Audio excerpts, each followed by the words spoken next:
Welcome to the College Investor Audio Show, where we talk about the biggest issues impacting millennial money, from student loan debt to side hustles to building wealth. We will show you how to get out of debt so that you can build real wealth for the future.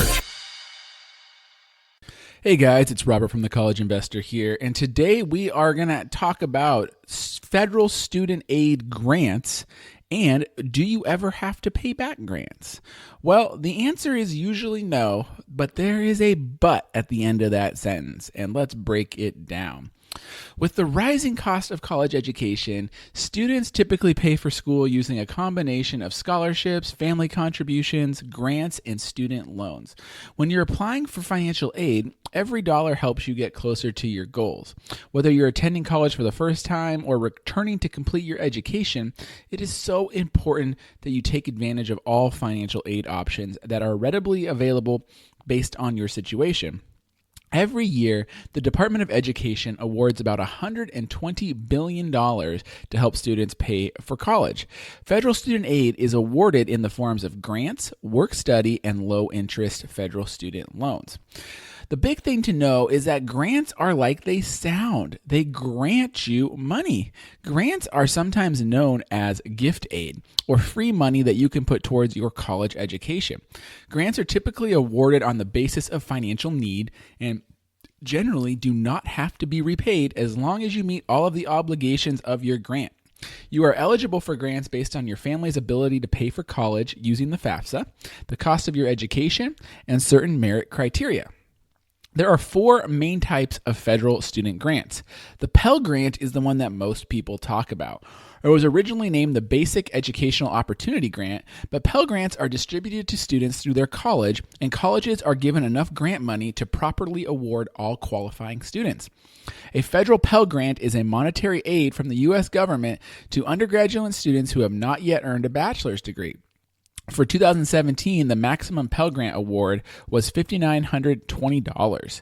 The actual award amount, though, is based on the college's cost of attendance, the student's enrollment status, the length of the academic year, and most importantly, the student's financial need.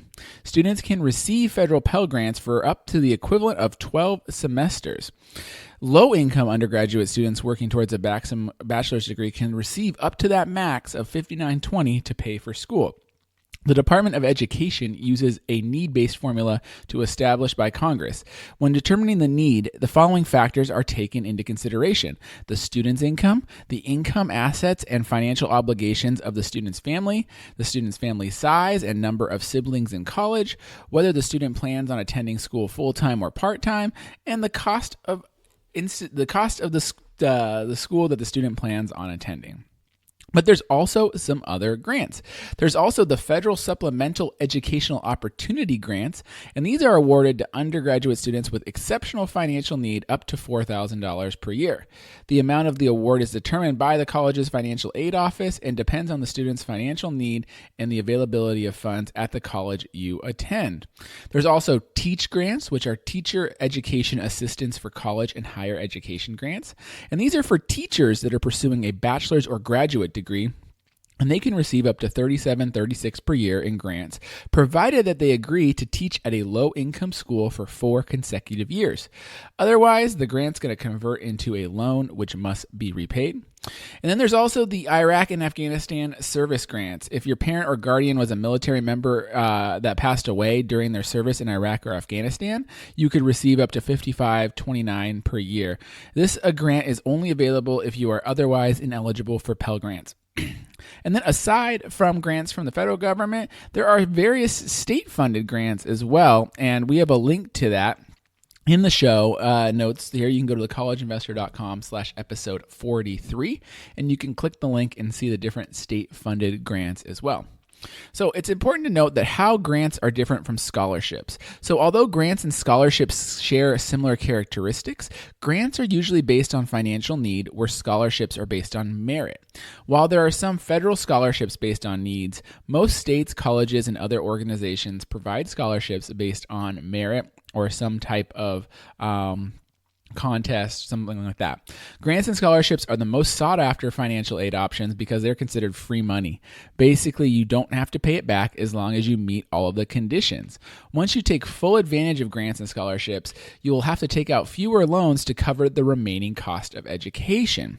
Like most college students, you will probably not be able to receive enough grants and scholarships to cover all of your costs, but the more you can get, the bigger it is the more gap you can close between what you have to borrow versus what you're able to pay up front. The big thing is there are circumstances, though, where you have to pay back grants.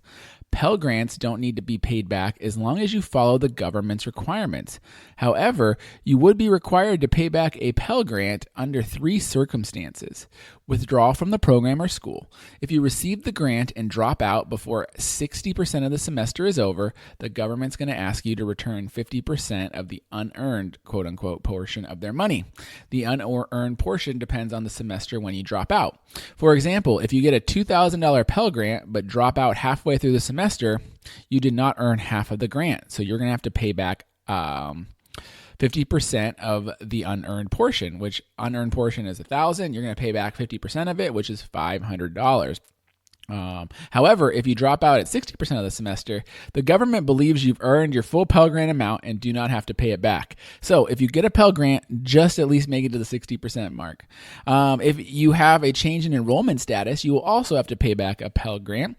So if your enrollment status changes after you received your funds, you have to pay back the difference. So if you go from part-time to full-time or full-time to part-time, you have to pay back, the Pell overpayment.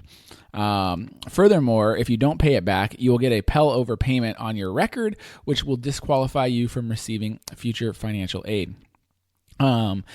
Furthermore, your financial need could be reduced by other aids and grants. Although this is rare, it's worth mentioning. If you submit your FAFSA, you get a Pell Grant, but then you get additional non-federal grants and scholarships that reduce your need for the Pell Grant, the government could ask you to pay back some of the money. By law, your total financial aid cannot exceed the cost of attendance by more than $300. Your additional grants and scholarships usually affect campus-based aid first, not the Pell Grant. But you also need to be sure that you are being treated fairly by colleges in determining your financial need. I also want to have a quick note about the Teach Grants. So Teach Grants could be turned into student loans that have to be repaid if you do not complete your 4 consecutive years of teaching in a low-income school after you graduate. Another situation where this could happen is you don't turn in your certifications in time. Your loan could be converted without your knowledge. So if you have to certify your teaching status for the 4 years after you graduate so that your Teach Grants stay grants, but if you're late or don't submit your certifications, you will be on the hook for it. So one thing that I've seen a few times is that people said they submitted their certifications, but FedLoan, one of the loan servicers, lost it or didn't process it in time. So whenever you send in certifications, you need to keep a copy for yourself, and you need to send it certified mail with return receipt. That way you can prove that whatever your loan servicer is, if it's FedLoan or another one, they received it, and you have a date and everything so that you can show that you sent in your certification on time and your loan does not get turned, or your grant does not get turned into a loan. So, final thoughts here.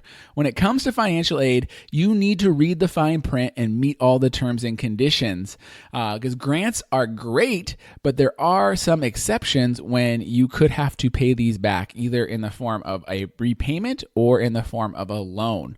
So just make sure that you fully understand what you're getting into before you accept your grant, and know that you could have to repay it back if you don't meet the terms and conditions. Hopefully that makes some sense for you. Hopefully you found this valuable. If you did, please leave me a review, leave a comment on the blog. If you want any links that we talked about, especially the state-based grants, you can go to thecollegeinvestor.com/episode 43 and learn more. All right, guys, thank you very much, and I will talk to you next time.